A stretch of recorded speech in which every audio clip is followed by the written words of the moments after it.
जदि तांकर अल्प किसी भी बुद्धि था जेहेतु काली घेराव अच्छी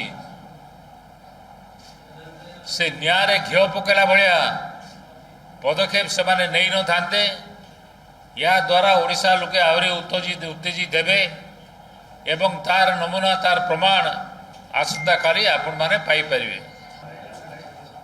कांग्रेस विधायक दलर 12 जन विधायक सस्पेंड होते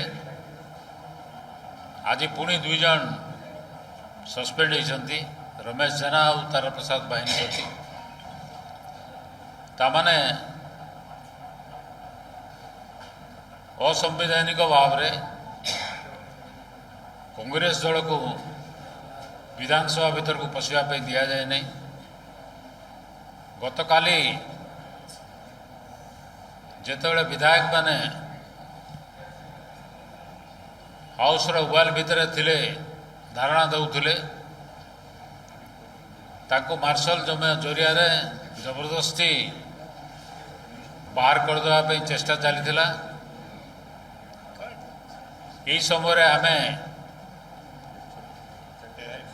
पीसीसी सभापति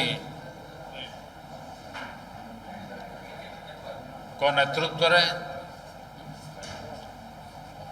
senior leaders of the Congress party जाइकरी तांको साक्षात करने आम चेष्टा करूँ एवं तांको अनुरोध करूँ अंततः जो माने पूर्वतन विधायक 5 जन को अनुमति दि जाऊ भीतर को जावाई से समय पुलिस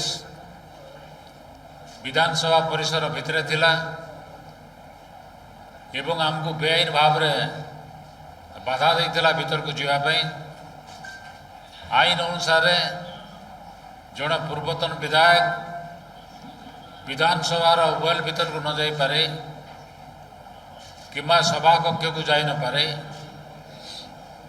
किंतु विधानसभा परिसर भीतर को जेकोसी समय से जाई पारे।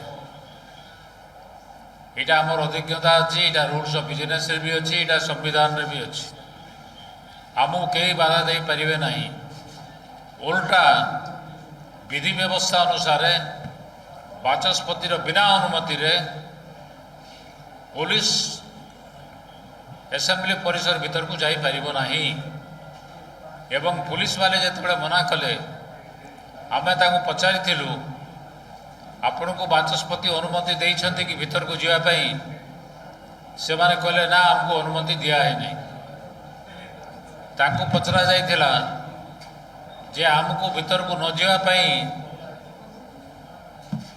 बाचस्पति किसी निर्देश देइछन्ति कि से कहले ना से भाया निर्देश लिखित आकार आम पाखे किसी ना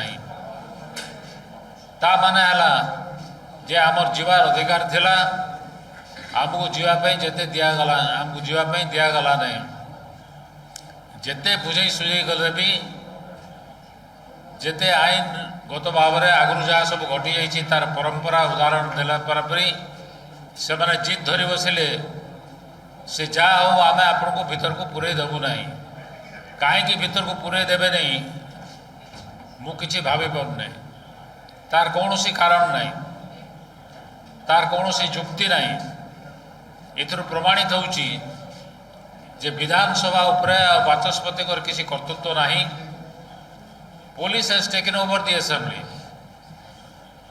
पुलिस असेंबली को तार कब्जा को नहीं जाइए एवं बीजेपी सरकार निर्देश रे से सबू सबू काम करुची बाचस्पति को मु टेलीफोन रे कथा होगा भी चेष्टा करी प्रथम रे तो एनगेज साउंड आसला ता परवर्ती भितर नो रिप्लाय बोली आसला तामाने बाचस्पति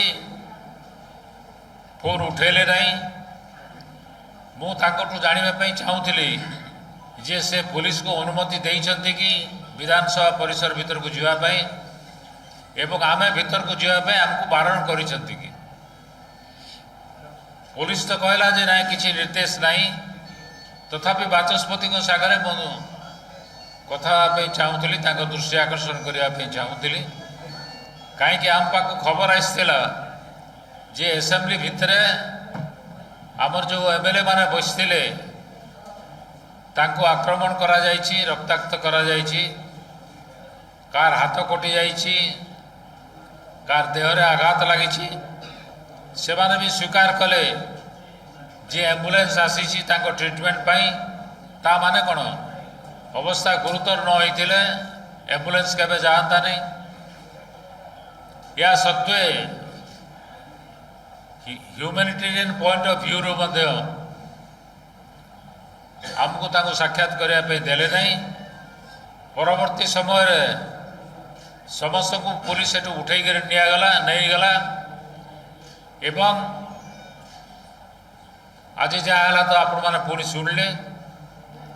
ଆଜି ସମ୍ପୂର୍ଣ୍ଣ ବିରୋଧୀ ଦଳ, ମୋ ଯାହା ପାଖରେ ଖବର ଅଛି, ବିଧାନସଭାକୁ ବୟକଟ୍ କରିଛି। ବିଜେଡ଼ି ବାଲା ମଧ୍ୟ ଯାଇନାହାନ୍ତି। ତ ଏକଛତ୍ରବାଦ ଶାସନ ଚାଲିଛି। କଂଗ୍ରେସ ବିଜେପି ଦଳ ଏକାକୀ ଗୃହ ଚଳାଇବା ପାଇଁ ଚାହିଁଛି। ଏଇଟା ଦ୍ୱାରା ସ୍ପଷ୍ଟ ପ୍ରମାଣିତ ହେଉଛି ଯେ ଗଣତନ୍ତ୍ରର ହତ୍ୟା କରାଯାଇଛି। କଂଗ୍ରେସ ଦଳ ୟାକୁ ନିନ୍ଦା କରୁଛି ଏବଂ ଏ ଏକଛତ୍ରବାଦ ବନ୍ଦ କରିବା ପାଇଁ, ଗଣତନ୍ତ୍ରର ପ୍ରତିଷ୍ଠା କରିବା ପାଇଁ ଏବଂ ଆମେ ଯେଉଁ କାରଣରୁ ଚାହୁଁଥିଲୁ ଗୃହ କମିଟି ଗଠନ କରିବା ପାଇଁ, ତାକୁ ଗଠନ ନ କରିଦେବା ପାଇଁ ଆଜି କେହି ମନା କରିପାରିବେ ନାହିଁ ଯେ ନାରୀ ନିର୍ଯାତନା ଓଡ଼ିଶାରେ ଶୀର୍ଷ ସ୍ଥାନରେ ପହଞ୍ଚିଛି। ତାକୁ ସେମାନେ ମନା କରିପାରିବେ ନାହିଁ। ତାଙ୍କ ପାଖରେ କୌଣସି ତଥ୍ୟ ନାହିଁ ତାକୁ ବଞ୍ଚାଇବା ପାଇଁ। ସେଇଥିପାଇଁ ନା ହାଉସ୍ କମିଟି କରୁଛନ୍ତି, ନା ଗୃହରେ ଆଲୋଚନା କରୁଛନ୍ତି। କେବଳ ତାଙ୍କର ଗୋଟିଏ ଜିଦି, ମହିଳାମାନେ ଚୁଲିକୁ ଯାଆନ୍ତୁ, କିନ୍ତୁ ଆମେ ଏ ବିଷୟରେ ଆଲୋଚନା କରାଇଦେବୁ ନାହିଁ, ଗୃହ କମିଟି କରିବୁ ନାହିଁ କିମ୍ବା ଅନ୍ୟ କୌଣସି କମିଟି କରିବୁ ନାହିଁ ତାକୁ ଯାଞ୍ଚ କରିବା ପାଇଁ। ବହୁତ ଦିନ ଧରିକରି ମୁଁ ବିଧାନସଭାରେ ଅଛି, ବିଭିନ୍ନ ପଦପଦବୀରେ ଅଛି। ଏଭଳି ଦୃଷ୍ଟାନ୍ତ କେବେ ନଥିଲା।